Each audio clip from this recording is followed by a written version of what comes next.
this could be us. So back to what I was saying. Could be us.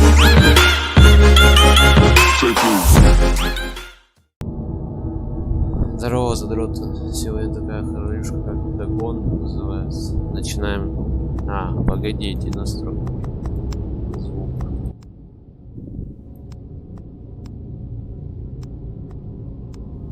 Начинаем начинать.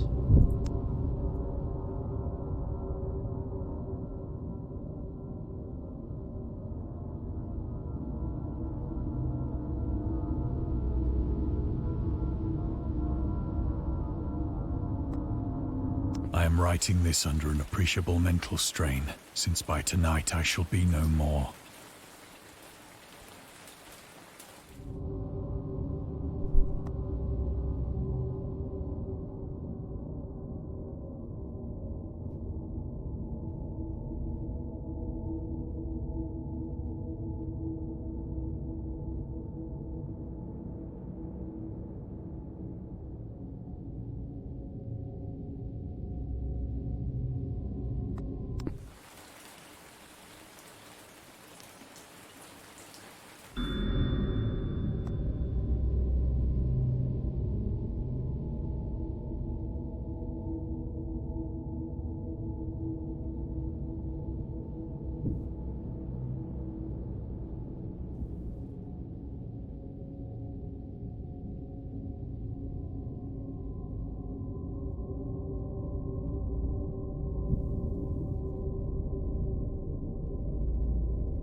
Penniless, and at the end of my supply of the drug which alone makes life endurable, I can bear the torture no longer, and shall cast myself from this garret window into the squalid street below.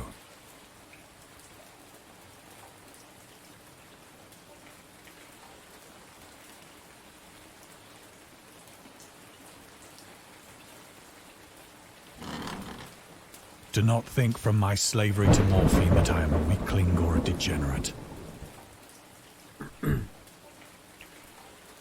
When you have read these hastily scrawled pages, you may guess, though never fully realize, why it is that I must have forgetfulness or death.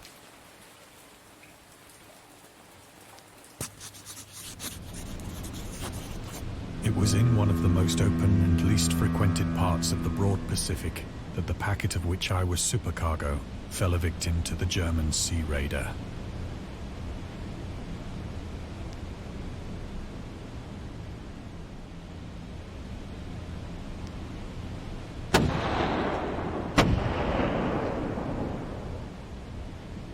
The Great War was then at its very beginning, and the ocean forces of the Hun had not completely sunk to their later degradation. So that our vessel was made a legitimate prize, whilst we of her crew were treated with all the fairness and consideration due us as naval prisoners.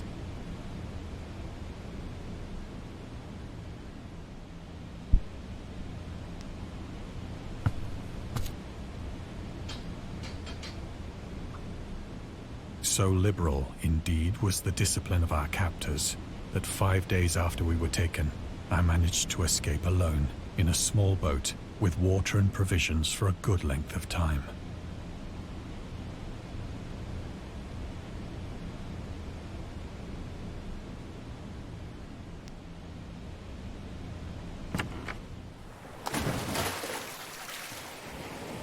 When I finally found myself adrift and free, I had but little idea of my surroundings.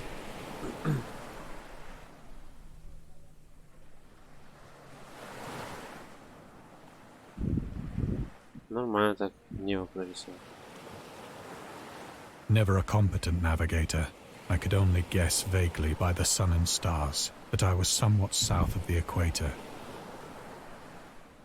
Of the longitude, I knew nothing, and no island or coastline was in sight.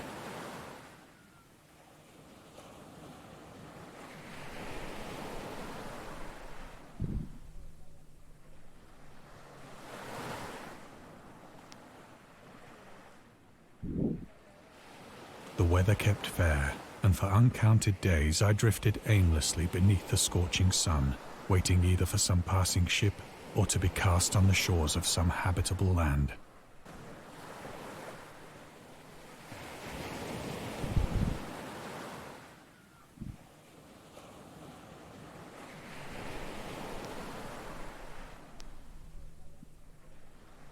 But neither ship nor land appeared, and I began to despair in my solitude upon the heaving vastness of unbroken blue. The change happened whilst I slept. Its details I shall never know, for my slumber, though troubled and dream-infested, was continuous.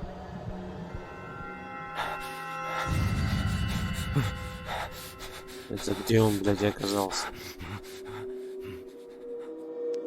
When at last I awoke, it was to discover myself half sucked into a slimy expanse of hellish black mire, which extended about me in monotonous undulation, and in which my boat lay grounded some distance away.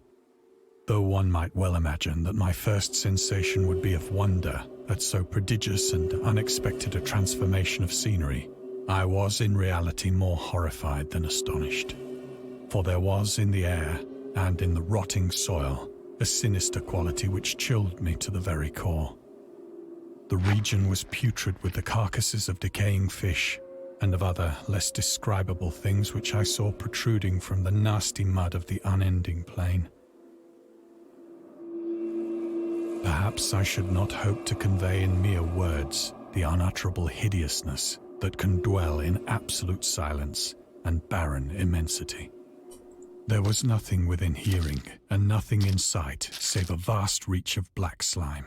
Yet the very completeness of the stillness and the homogeneity of the landscape oppressed me with a nauseating fear. The sun was blazing down from a sky which seemed to me almost black in its cloudless cruelty, as though reflecting the inky marsh beneath my feet.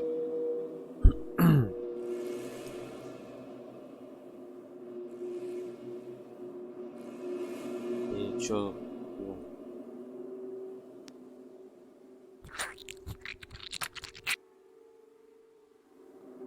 As I crawled into the stranded boat, I realized that only one theory could explain my position. Through some unprecedented volcanic upheaval, a portion of the ocean floor must have been thrown to the surface, exposing regions for which innumerable millions of years had lain hidden under unfathomable. So great was the extent of the new land which had risen beneath me that I could not detect the faintest noise of the surging ocean, straining my ears as I might. Nor were there any seafowl to prey upon the dead things.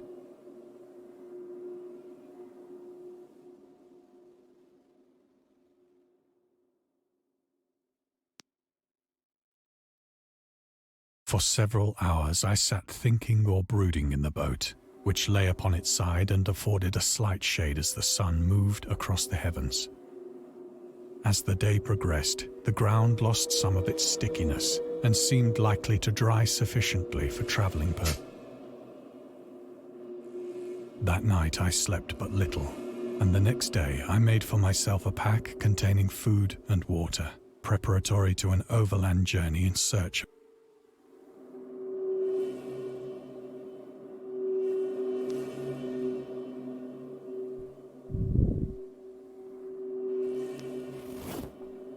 On the third morning, I found the soil dry enough to walk upon with ease.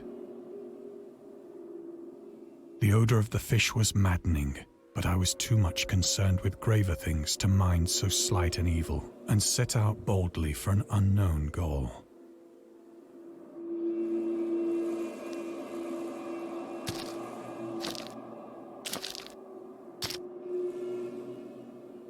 All day I forged steadily westward, guided by a faraway hummock which rose higher than any other elevation on the rolling desert.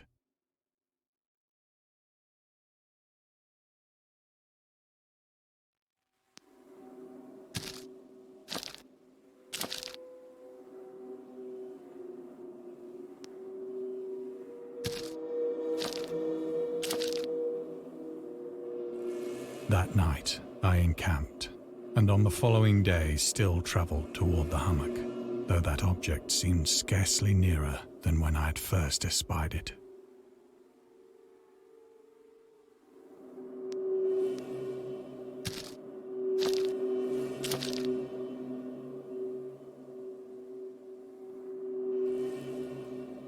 By the fourth evening, I attained the base of the mound, which turned out to be much higher than it had appeared from it.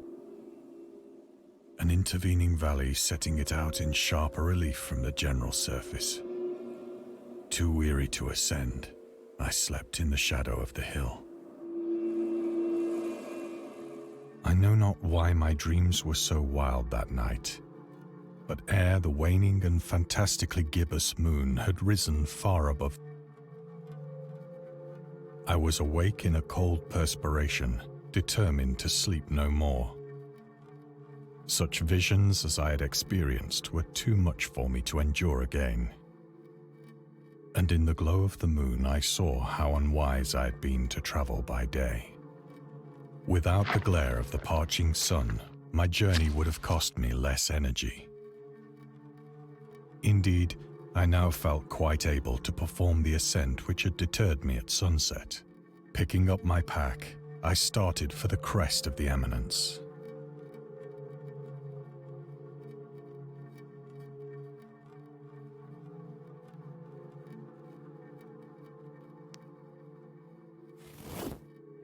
I have said that the unbroken monotony of the rolling plain was a source of vague horror to me. But I think my horror was greater when I gained the summit of the mound and looked down the other side into an immeasurable pit or canyon, whose black recesses the moon had not yet soared high enough to illumine. I felt myself on the edge of the world, peering over the rim into a fathomless chaos of eternal night. Through my terror ran curious reminiscences of Paradise Lost, and of Satan's hideous climb through the unfashioned realms of darkness. As the moon climbed higher in the sky, I began to see that the slopes of the valley were not quite so perpendicular as I had imagined.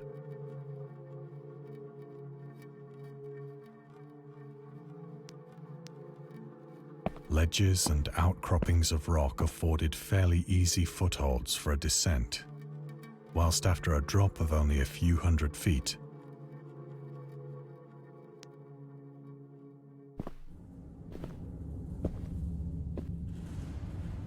urged on by an impulse which I cannot definitely analyze, I scrambled with difficulty down the rocks and stood on the gentler slope beneath,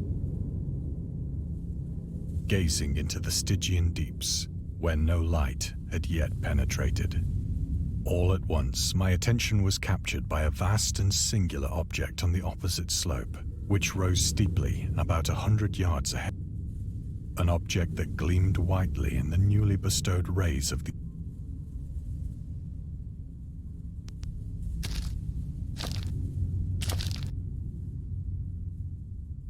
that it was merely a gigantic piece of stone, I soon, but I was conscious of a distinct impression that its contour and position were not. A closer scrutiny filled me with sensations I cannot express.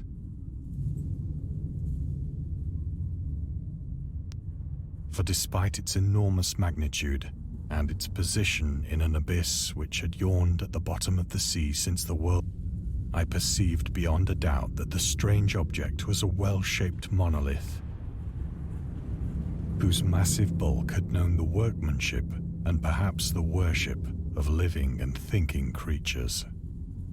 Dazed and frightened, yet not without a certain thrill of the scientist's or archaeologist's delight, I examined my surroundings more closely.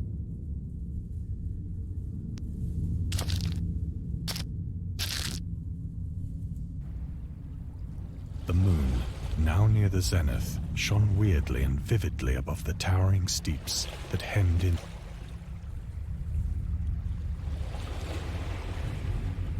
and revealed the fact that a far-flung body of water flowed at the bottom, winding out of sight in both directions and almost lapping. Across the chasm, the wavelets washed the base of the Cyclopean monolith, on whose surface I could now trace both inscriptions and crude sculptures.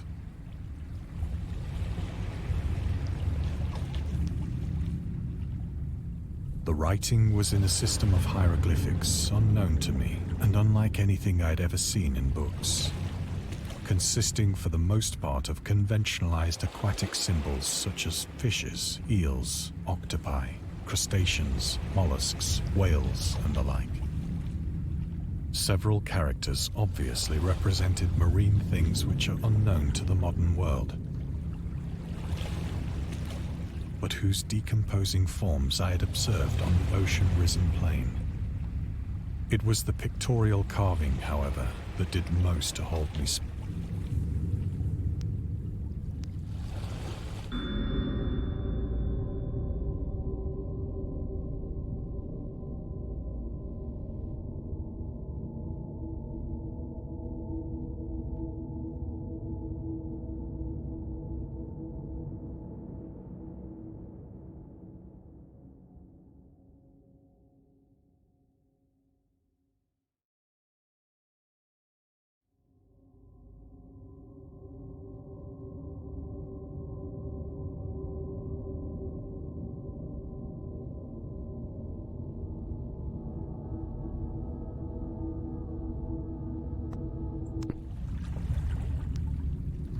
plainly visible across the intervening water on account of their enormous size were an array of bas-reliefs whose subjects would have excited the envy of a Doré. I think that these things were supposed to depict men, at least a certain sort of men, though the creatures were shown disporting like fishes in the waters of some marine grotto, or paying homage at some monolithic shrine which appeared to be under the waves as well. Of their faces and forms I dare not speak in detail, for the mere remembrance makes me grow faint, grotesque beyond the imagination of a Poe or a Bulwer. They were damnably human in general outline, despite webbed hands and feet, shockingly wide and flabby lips, glassy, bulging eyes, and other features less pleasant to recall. Curiously enough, they seem to have been chiseled badly out of proportion with their scenic background, for one of the creatures was shown in the act of killing a whale, represented as but little larger than himself.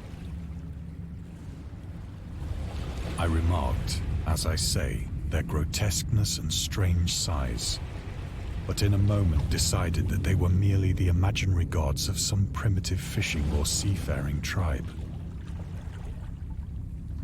Some tribe whose last descendant had perished eras before the first ancestor of the Piltdown or Neanderthal man was born.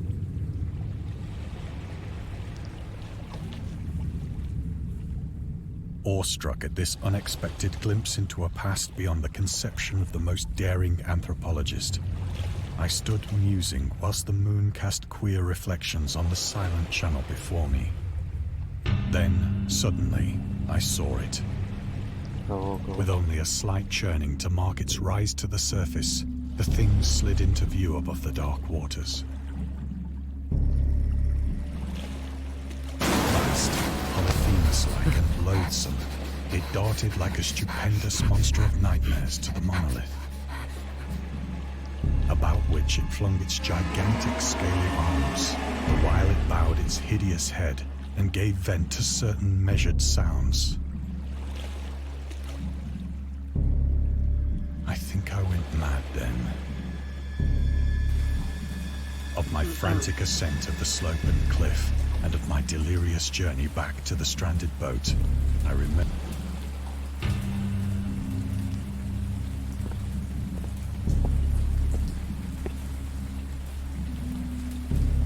I believe I sang a great deal and laughed oddly when I was unable to sing.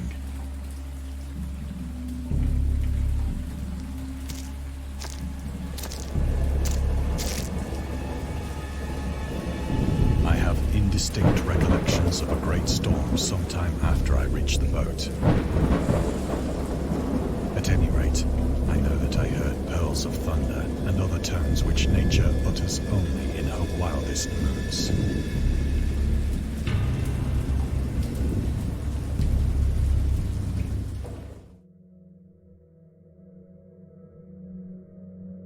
When I came out of the shadows, I was in a San Francisco, brought thither by the captain of the American ship which had picked up my boat in mid-ocean. In my delirium, I had said much, but found that my words had been given scant attention.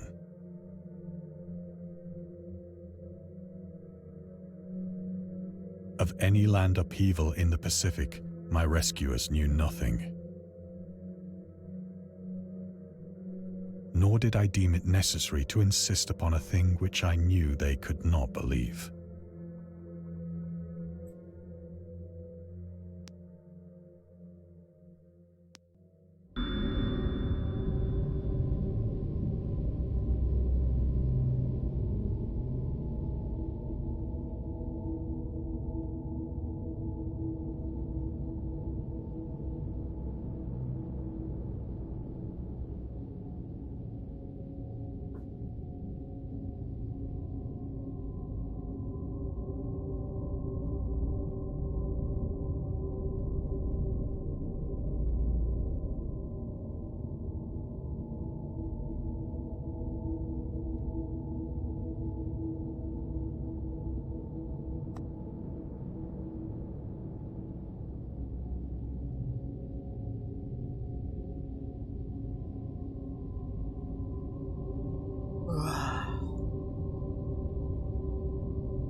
Once I sought out a celebrated ethnologist and amused him with peculiar questions regarding the ancient Philistine legend of Dagon, the fish god.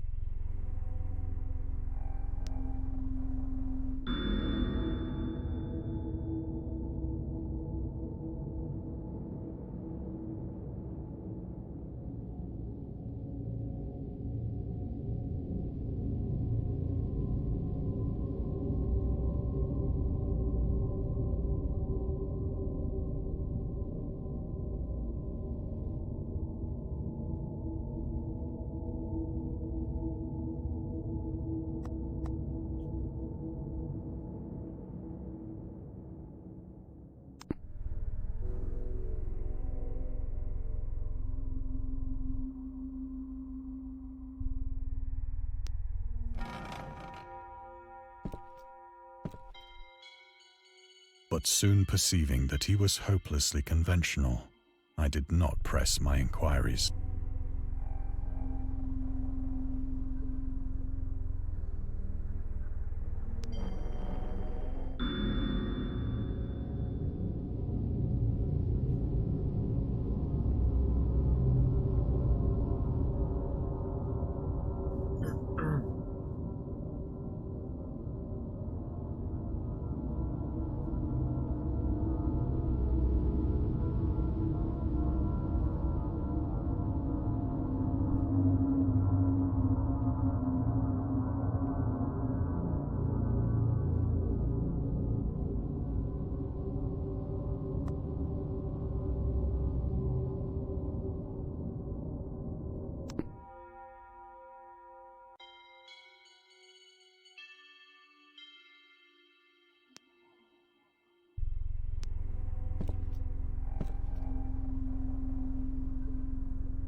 It is at night, especially when the moon is gibbous and waning, that I see the thing. I tried morphine, but the drug has given only transient surcease and has drawn me into its clutches as a hopeless slave. So now I am to end it all, having written a full account for the information or the contemptuous amusement of my...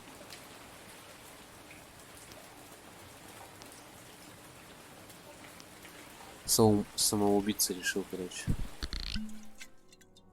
Often, I ask myself if it could not all have been a pure phantasm, a mere freak of fever as I lay sun-stricken and raving in the open boat after my escape from the... This I ask myself, but ever does there... I cannot think of the deep sea without shuddering at the nameless things that may at this very moment be crawling and floundering on its slimy bed, worshipping their ancient stone idols and carving their own detestable likenesses on submarine obelisks of water-soaked granite. I dream of a day when they may rise above the billows to drag down into their reeking talons the remnants of puny, war-exhausted mankind. Of a day when the land shall sink and the dark ocean shall ascend amidst universal pandemonium.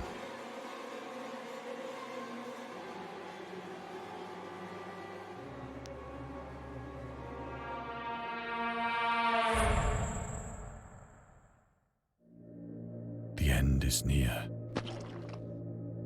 I hear a noise at the door, as of some immense slippery body lumbering against it.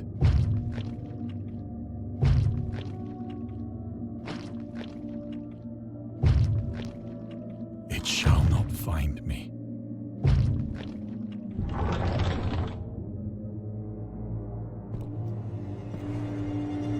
God, that hand!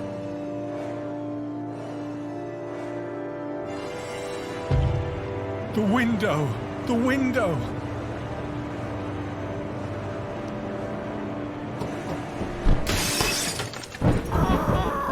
Выпрыгнул из окна.